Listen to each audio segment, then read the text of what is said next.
பன்னாட்டு நாணயங்கள், கரன்சி நோட்டுகள், அஞ்சல் தலைகள், போர் பதக்கங்கள் உள்ளிட்டவைகளின் கண்காட்சி பார்வையாளர்களை பிரமிக்க வைத்தது. பண்டைய கால பழக்க வழக்கங்களை சித்தரிக்கும் இந்த கண்காட்சி மாணவ மாணவிகளுக்கு வர பிரசாதமாக அமைந்தது என்றே கூறலாம். கிறிஸ்து பிறப்பதற்கு முன் புழக்கத்தில் இருந்த நாணயங்கள் முதல் இன்றைய உலக நாடுகளின் நாணயங்கள் மற்றும் கரன்சி நோட்டுகளின் கண்காட்சி கோவையில் நடந்தது. ஊரக தொழில்துறை அமைச்சர் பொங்கலூர் பழனிசாமி திறந்து வைத்த இக்கண்காட்சியில் சேர, சோழ, பாண்டிய, பல்லவ மன்னர்களின் நாணயங்கள் இடம்பெற்றுள்ளன.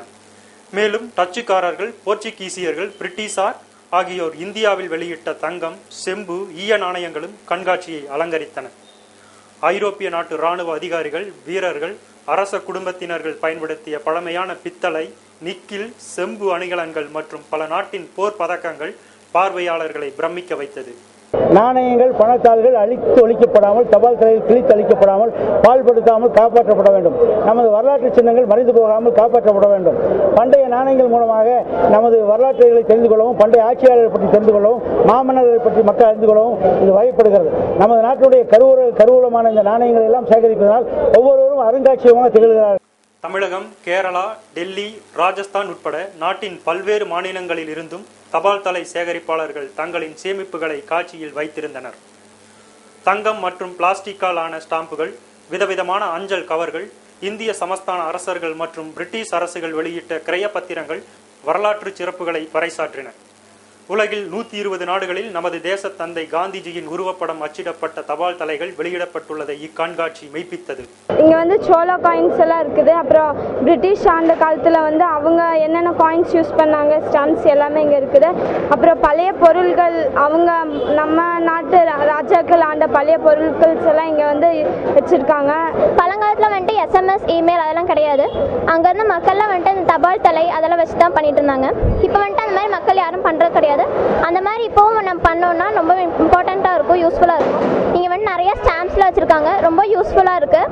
எங்கள் படிப்புக்கும் நிறையா யூஸ்ஃபுல்லாக இருக்குது, இன்னும் இன்ட்ரெஸ்டிங்காக இருக்குது பார்க்குறதுக்கு. இன்டர்நெட், இமெயில் என காலத்தின் ஓட்டத்திற்கு ஏற்ற வசதிகளை நாம் பயன்படுத்தினாலும் பழங்காலத்தில் தகவல் தொடர்புக்கு பேருதவியாக இருந்தது அஞ்சல் துறையே.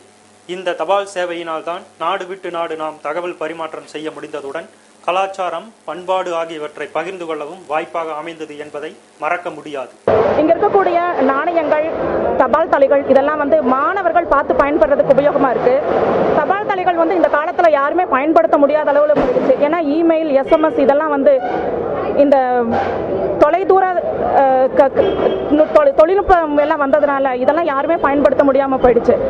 இந்த மாதிரி உபயோகப்படுத்தினாங்க அப்படிங்கறத மாணவர்கள் பார்த்து பயன்பெறுவதற்காக இங்க நிறைய பழைய கால தபால் தலைகள், அதுக்கப்புறம் நாணயங்கள், பழங்கால மன்னர்கள் அச்சடித்த தங்க நாணயங்கள், வெள்ளி நாணயங்கள், அதை தவிர தங்க பணத்தாள் இதெல்லாமே இந்த மாதிரி பயன்படுத்தினாங்கிறது இந்த காலத்து மாணவர்கள் தெரிஞ்சுக்கிறதுக்காக இங்க நிறைய வச்சிருக்காங்க. இதெல்லாம் மாணவர்கள் பார்த்து பயன்பெறணும் அப்படின்னு நான் நினைக்கிறேன். பள்ளி மாணவ மாணவிகளின் வரலாற்று பாட சம்பவங்களை நினைவு கூறும் விதமாகவும் இக்கண்காட்சி அமைந்திருந்தது. கடிதம் எழுதுவதையே நாம் கிட்டத்தட்ட மறந்துவிட்டு செல்போன், இன்டர்நெட் யுகத்தில் பயணித்து வருகிறோம். நவீன வளர்ச்சிக்கு இது வித்திட்டாலும் இனி வரும் காலங்களில் நாணயங்கள் மற்றும் தபால் தலைகள் அரிய பொக்கிஷமே. அதனை சேகரித்து வைத்திருப்பவர்களும் அருங்காட்சியகமாகவே கருதப்படுவார்கள் என்பதில் ஐயமில்லை.